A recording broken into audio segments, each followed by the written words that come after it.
प्रकाश सामी युट्युब च्यानलमा क्यामेराम्यान सशिन्द्र गौतमका साथ मेरो शालीन अभिवादन।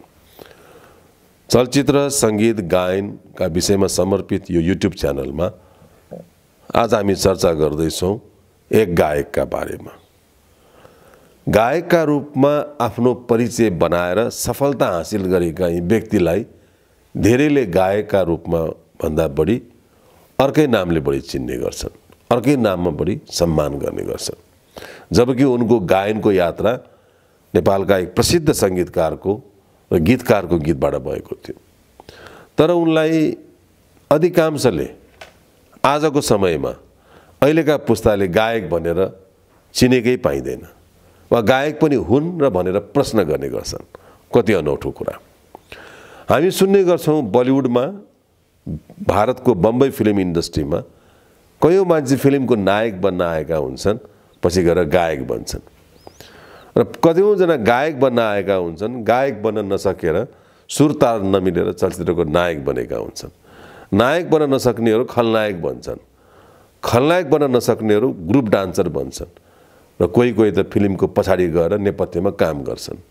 तर यो मैले चर्चा गर्ने गायक चाहिँ गायकबाट बनाएको व्यक्तित्वभन्दा उहाँको विशाल व्यक्तित्व बन्न गयो अभिनेताको। अभिनेतामा पनि उहाँलाई धेरैले महा पदवी दिएर महाहास्य कलाकारको नाम पनि उपाधिबाट पनि विभूषित गरियो। र अर्को उहाँको जीवनको एउटा महत्त्वपूर्ण पाठ हो, उहाँले आफूभन्दा पछि आएको अनुजसँग सहकार्य गरेर जोडी मिलेर काम गर्दा कस्तो इतिहास बन्न सक्छ भनेर आफ्नो नाम राख्नुभयो। ती पात्र हुन् मदन कृष्ण श्रेष्ठ। मदन कृष्ण श्रेष्ठ अहिले आएर महका नामबाट, हरिवंश आचार्यका साथमा महका नामबाट जोडिएका छन्। तर मदन कृष्ण श्रेष्ठलाई हामीले चिन्दा वा नेपाली सङ्गीतको इतिहासको विधिवत शुभारम्भ हुँदा उहाँलाई गायकका रूपमा चिनिन्थ्यो। उहाँले रेडियो नेपालमा पसलबाट बिकिसकेको म एउटा मान्छे विश्ववल्लभको शब्द ज्ञानबहादुर श्रेष्ठको सङ्गीतमा गाएर रेडियो नेपालमा प्रवेश गरेका थिए विक्रम सम्वत 2027 सालमा।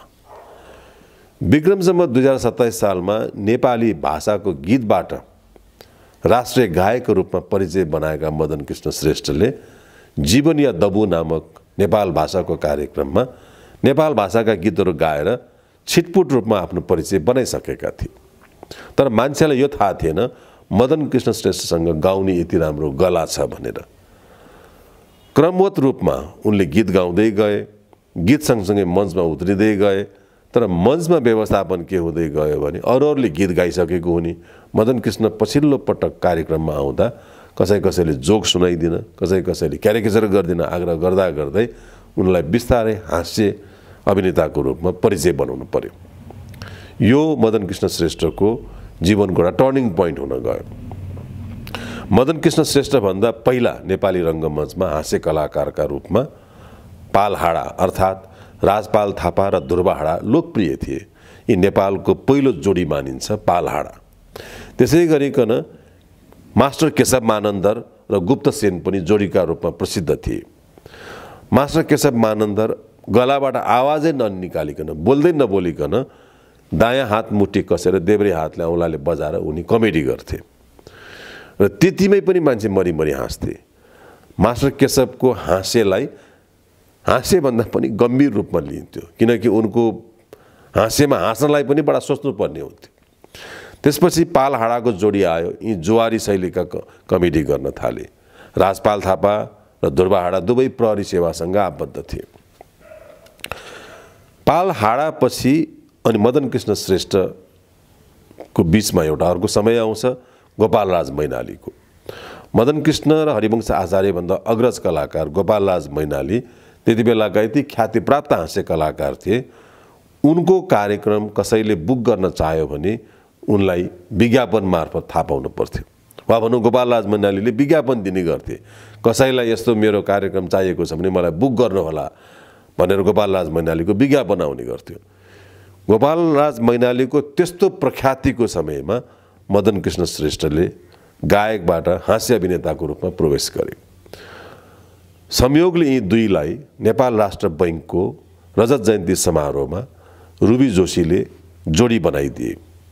व्यङ्केश्वर नामक प्रहसनबाट र त्यो प्रहसनबाट यी जोडी मह नामबाट लोकप्रिय भयो। तर म यहाँ आज चर्चा गर्दैछु मह हुनुभन्दा अगाडिको मदन कृष्णका बारेमा। मदन कृष्ण श्रेष्ठ आफ्ना अग्रज नगेन्द्र हाँडासँग नेपाल भाषाका विभिन्न सांस्कृतिक कार्यक्रममा गीत गाउने, प्रहसनका टुक्राहरू प्रस्तुत गर्ने र आफ्ना अनुभव र अनुभूति सुनाउँदै हिँड्ने गर्थे। सँगसँगै आफ्ना अर्का गायक साथी रमेश ताम्राकारका साथ पनि गीत गाउँदै हिँड्थे। यी जोडीहरूका बीचमा अर्का एकजना गायक विष्णु प्रसाद श्रेष्ठ पनि सक्रिय थिए।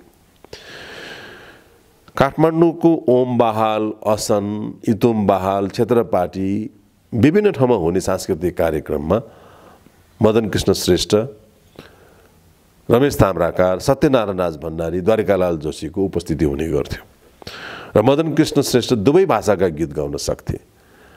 नेपाल भाषा अर्थात् नेवार भाषाको गीत पनि र नेपाली भाषामा पनि उनको प्रख्याति थियो।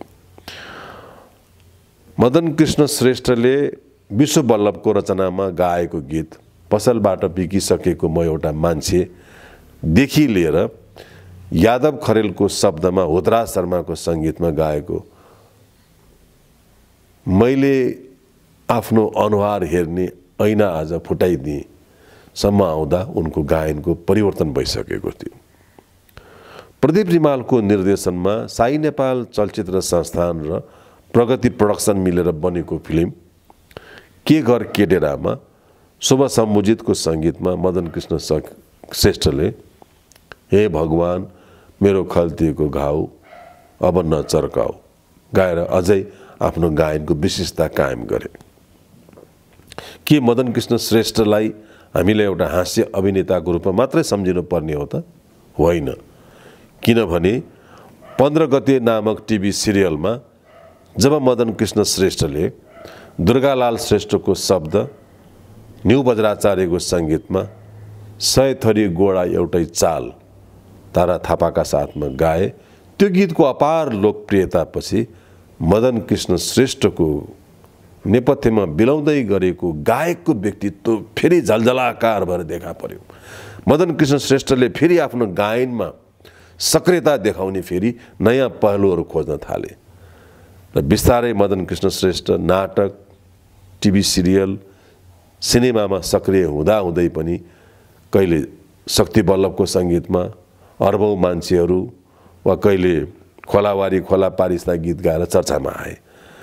पछिल्लो पुस्ताका गायिकाहरू मिलन नेवार, अमात्य, रोजी श्रेष्ठ, सरिता शाही जस्ता कलाकारसँग पनि उनले सहगायन गरे। मदन कृष्णको गायनको यात्रा अझै रोकिएको छैन।